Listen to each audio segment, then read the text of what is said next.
বর্তমান সময়ের take job মার্কেটে কম্পিটিশন অনেক, পার্টিকুলারলি ফ্রেশার পজিশনগুলোতে। রিসেন্ট এআই হাইপের পর থেকে ফ্রেশার পজিশনে হায়ারিং অলমোস্ট 50-60% ড্রপ করেছে। এর উপর প্রতি বছর হাজারো স্টুডেন্ট সিএসসি পাশ করে বের হচ্ছে। এই সব মিলিয়ে ফ্রেশার পজিশনে শুধুমাত্র বেসিক স্কিল সেট নিয়ে একটা ডিসেন্ট জব ল্যান্ড করা অলমোস্ট ইম্পসিবল হয়ে গিয়েছে। সো আজকে এই ভিডিওতে আমি মেনশন করব আমার পিক করা টপ 5 স্কিল সেট, যেটা আপনাকে হেল্প করবে এই টাফ জব মার্কেটে as a fresher stand out করতে। এই স্কিলগুলো আমি পিক করেছি আমার ইন্ডাস্ট্রিয়াল এক্সপিরিয়েন্সের আলোকে এবং recent job market trend analysis করে। সো চলুন দেখে নেই স্কিলগুলো কী কী। ফার্স্ট স্কিল হিসেবে আমি মেনশন করব প্রবলেম সলভিং স্কিল। আপনি যদি দেশীয় টপ টিয়ার সফটওয়্যার কোম্পানিগুলোর ইন্টারভিউ প্যাটার্ন দেখে থাকেন, আপনি দেখবেন এরা ফ্রেশার পজিশন হায়ারিংয়ের ক্ষেত্রে সবচেয়ে বেশি ফোকাস দেয় প্রবলেম সলভিং স্কিলের উপরে। আর শুনতে অবাক লাগলেও এই জায়গাটাতেই আমাদের অধিকাংশ অ্যাপ্লিক্যান্ট রিজেক্ট হয়ে যায়, বিকজ আমাদের দেশের কম্পিউটার সায়েন্স স্টুডেন্টদের সবচেয়ে বেশি ফোকাস থাকে ফ্যান্সি নিউ টেকনোলজি শেখার পেছনে। তারা কম্পিউটার সায়েন্সের বেসিক প্রিন্সিপাল যেরকম ডাটা স্ট্রাকচার এবং অ্যালগরিদম, এই জিনিসগুলোকে অধিকাংশ সময় ওভারলুক করে যায়, যার খেসারত দেয় এই ইন্টারভিউ বোর্ডে এসে। আর এই জায়গাটাতেই আপনি কিন্তু নিজেকে আলাদাভাবে রিপ্রেজেন্ট করতে পারেন।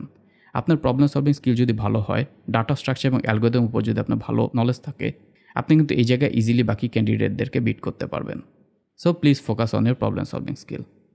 সেকেন্ড স্কিল হিসেবে আমি বলবো যে কোনো একটা স্ট্যাকে প্রফিসিয়েন্সি গ্যাদার করা।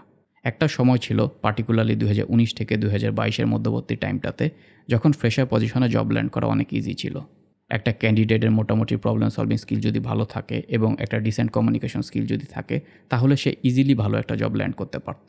তবে বর্তমানে ফ্রেশার জব মার্কেটের রিকোয়ারমেন্টের চাহিদাটা একটু বেশি। আপনি যদি রিসেন্ট জব পোস্টিংগুলো দেখেন, আপনি দেখবেন রিক্রুটাররা ফ্রেশার পজিশনেও front end, back end, database এই 3টা লেয়ারে নলেজ এক্সপেক্ট করতেছে।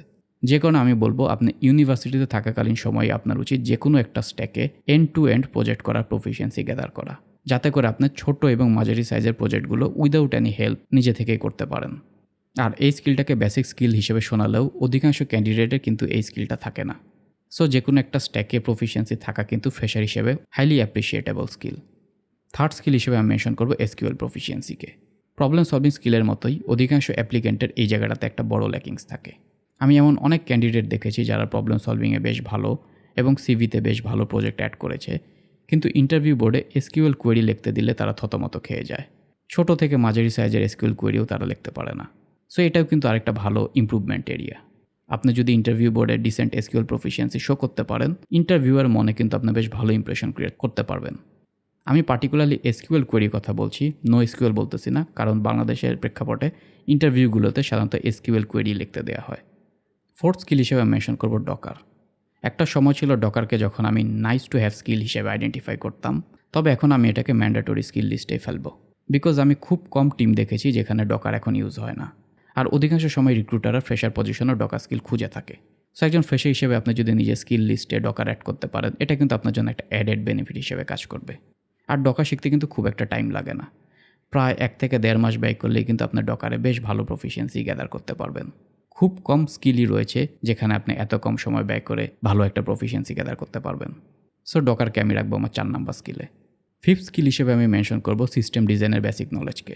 একটা সময় ছিল যখন সিস্টেম ডিজাইন রিলেটেড কোয়েশ্চেন শুধুমাত্র সিনিয়র পজিশনে আস্ক করা হতো, তবে এখন সময় চেঞ্জ হয়েছে। মোটামুটি সব অর্গানাইজেশনে এখন AI code generation policy adopt করা হয়েছে। ম্যানেজমেন্ট এখন এক্সপেক্ট করে একটা সফটওয়্যার ডেভেলপার তার অধিকাংশ কোডই এআই ইউজ করে জেনারেট করবে, তবে ডিজাইন ডিসিশন যেগুলো সিস্টেম ডিজাইন রিলেটেড সেগুলো ডেভেলপার হাতেই থাকবে। আর এই জায়গাটাতেই কিন্তু আপনার সিস্টেম ডিজাইন স্কিলটা ভ্যালুয়েবল হয়ে উঠবে। ফ্রেশার হিসেবে অতটা ডিপে আপনার ডাইভ করা লাগবে না সিস্টেম ডিজাইন কনসেপ্টে, কিন্তু বেসিক কনসেপ্ট যেরকম লোড ব্যালেন্সিং কীভাবে কাজ করে, এপিআই গেটওয়ে কি, মাইক্রোসার্ভিস আর্কিটেকচার কীভাবে কাজ করে, ক্যাশিং কীভাবে কাজ করে, এই জিনিসগুলো আপনি যদি একটু শিখতে পারেন, এটা কিন্তু আপনার ব্যাপারে বেশ ভালো ধারণা ক্রিয়েট করবে। যে কারণে আমি সিস্টেম ডিজাইনের বেসিক নলেজটাকে ফিফথ স্কিল হিসেবে অ্যাড করলাম। লাস্ট একটা বোনাস স্কিল হিসেবে আমি মেনশন করব এআই ইন্টিগ্রেশন স্কিলকে। এআই আমাদের সফটওয়্যার ডেভেলপমেন্টে একটা বড় রেভলিউশন আনতে চলেছে। আগামী ইয়ারগুলোতে আপনি দেখবেন ওইসব সফটওয়্যার ডেভেলপারের ডিমান্ড খুব বেশি থাকবে যারা এক্সিস্টিং সিস্টেমে এআই ইন্টিগ্রেশন করতে পারে। সো ফ্রেশার হিসেবে আপনি যদি টুকটাক এআই ইন্টিগ্রেশনে প্লে অ্যারাউন্ড করেন, পার্টিকুলারলি আপনি যেসব প্রজেক্ট করতেছেন প্র্যাকটিস প্রজেক্ট হিসেবে, সেখানে যদি বেসিক এআই টুলস ইন্টিগ্রেট করেন যেরকম এআই চ্যাটবট বা machine learning base user behaviour analysis, এবং এগুলো ইমপ্লিমেন্ট করার পর সেই প্রজেক্টগুলো যদি আপনি আপনার রেজুমেতে অ্যাড করেন, আপনি দেখবেন এই জিনিসগুলো রিক্রুটারের কাছে আপনাকে আরও বেশি অ্যাট্রাকটিভ করে তুলবে। সো ওভারঅল এই ছিল আমার top 5 skill set recommendation fresher পজিশনের জন্য। আপনি যদি এই স্কিলগুলো অ্যাকোয়ার করতে পারেন, তবে জব মার্কেট যতটাই টাফ হোক না কেন, আমি বলতে পারি যে আপনি একটা ডিসেন্ট জব ইজিলি ল্যান্ড করতে পারবেন। সো আজকের এই ভিডিওতে এই পর্যন্তই। আপনারা কমেন্ট করে জানাবেন যে এই স্কিলগুলোর মধ্যে থেকে কোন স্কিলটা আপনার কাছে মোস্ট ইম্পর্ট্যান্ট স্কিল হিসেবে মনে হয়েছে।